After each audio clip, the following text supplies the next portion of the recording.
Pavith Udara Dharmaraja College Kandy AES 100348. Script number 3. News. Good evening. This is primetime news. First, local news.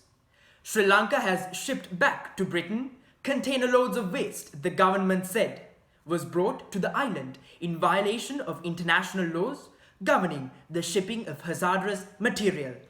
The 21 containers holding up to 260 tons of rubbish first arrived by ship in the capital Colombo's main port between September 2017 and March 2018. Customs officials told AFP news agency, adding that they departed Sri Lanka on Saturday.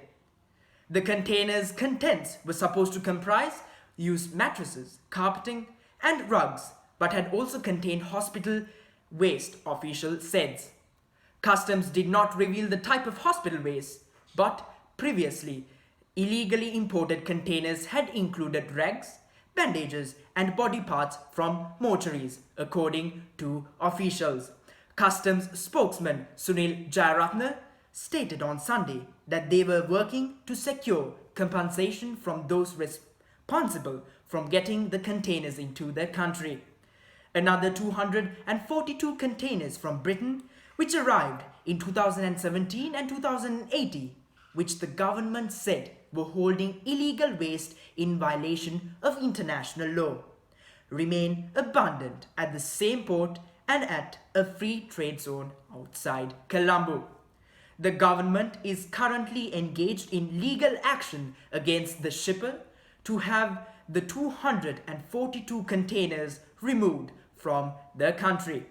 A Sri Lankan investigation last year into nearly 3,000 tons of illegally imported hazardous waste found the importer and reshipped about 180 tons to India and Dubai in 2017 and 2018.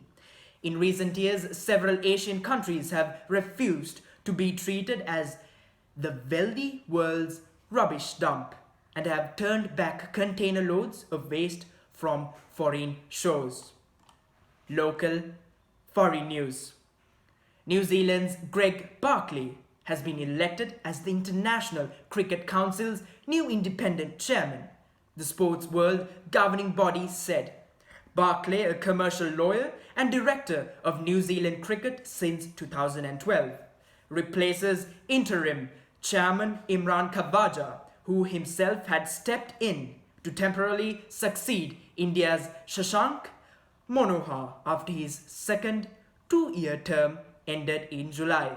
The NZZ head secured an all-crucial 11th vote from Cricket South Africa in a second round of voting to beat Imran Khawaja, and he now becomes, after Manohar, the second independent chairman of the body.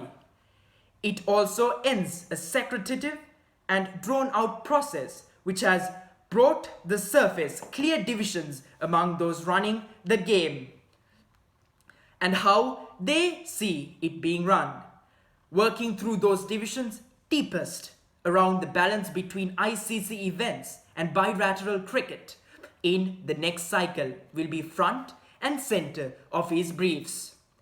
That had become one of the major running themes in this election. Barclay, a well-respected administrator, admired for his overseeing of the games in New Zealand, is a believer in the primacy of bilateral cricket. The other side, represented Khawaja, wants to push for the primacy of ICC events in the next rights cycle. Last year, the ICC board consented to include an extra global tournament in the next cycle, beginning after the 2023 World Cup, meaning that the next year cycle would have one ICC global event every year.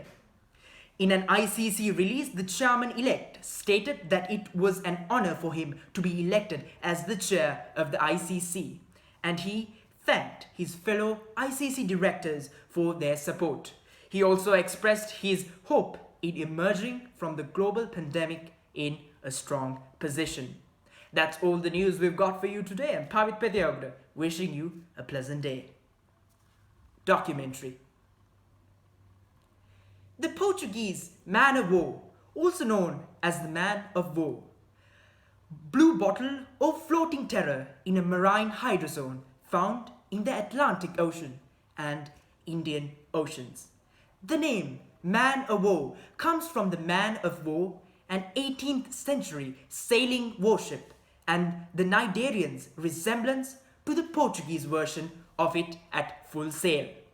It has numerous venomous microscopic nematocysts which deliver a painful sting powerful enough to kill fish, and has been known to occasionally kill humans.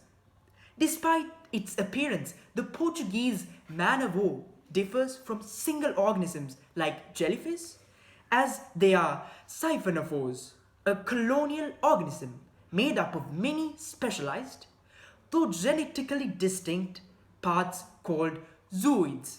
These zooids are attached to one another and are physiologically integrated to such an extent that they cannot survive independently.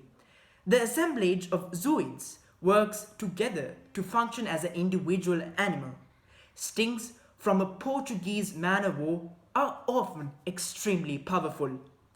Painful, they result in severe dermatitis characterized by long, thin, open wounds that resemble those caused by a whip.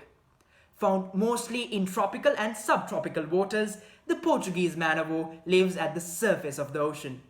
They have no means of propulsion and move passively, driven by the winds, currents, and tides. Strong winds may drive them into bays or into beaches. Often, finding a single Portuguese man of war is followed by finding many others in the vicinity, because they can sting while beached. The discovery of a man of war washed up on a beach may lead to the closure of the beach. Thank you.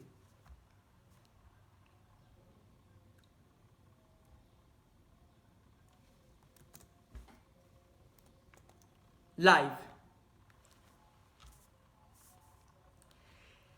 He is a member of the Democratic Party. He served as the 47th Vice President from 2009 to 2017 under the President Barack Obama, and represented Delaware in the United States Senate from 1973 to 2009 as the youngest senator. He was re-elected to the Senate 6 times and was the 4th most senior senator. At a time when the fellow Americans wished to see a change, he was able to win the presidential election of a majority of American votes. Ladies and gentlemen, I cordially invite the 46th President of the United States of America, Mr. President Joe Biden, to deliver the inaugural address to the nation.